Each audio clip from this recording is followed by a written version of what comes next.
my Okay. friend. Hello, Mr. Doug Dane. How's it going? How did you get on the show? Ah, a little Now, birdie told me. now this guy, Sheena, is a good father. He's got two beautiful twin boys. He's a client, former client, and he's just a good guy. It's good to see you. Good to see you too, buddy. What's I'm up? glad to be on here. Well, So my question would be in regards to when people are going after a goal and things are happening and they're taking the right action steps. Why is it that they're always looking or asking to see if it's the right thing that they're doing? ooh, I love that question. That's so good. Let me go back to somebody asked a question about having. I said we have to have goals.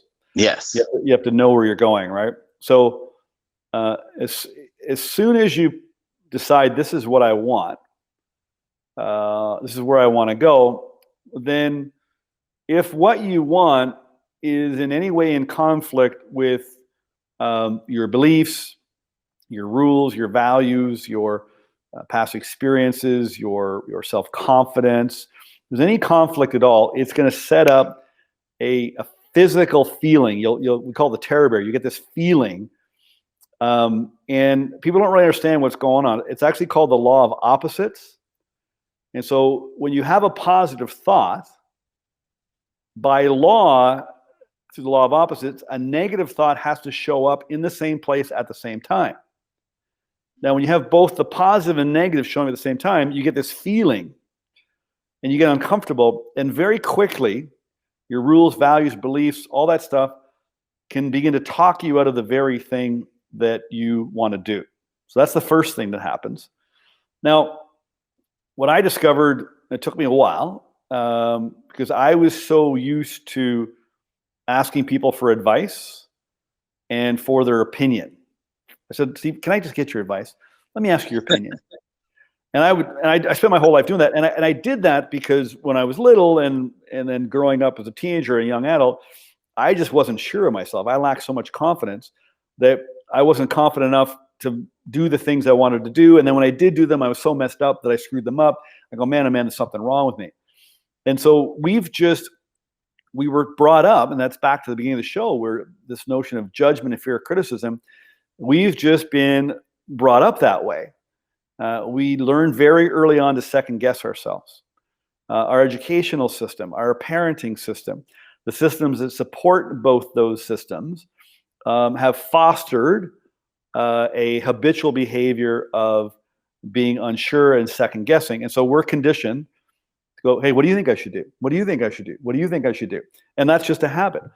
Now, when you start to really study how your mind works, and the best book, and I know you've read it over and over, the best book that really opened my mind was called Think and Grow Rich.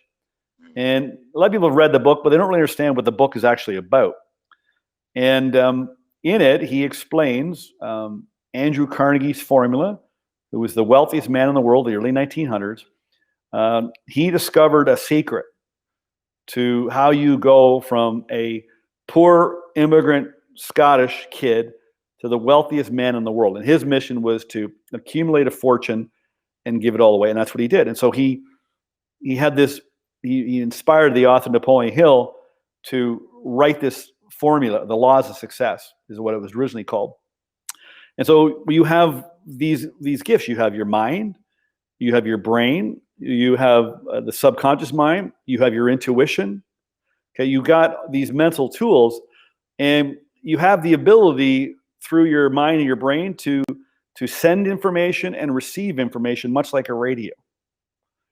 And so when you start to study this and really understand how it works, you start to gain confidence. It's one of the first things I would have you do. And for tonight, all of you, we're going to get to the first step here in a second.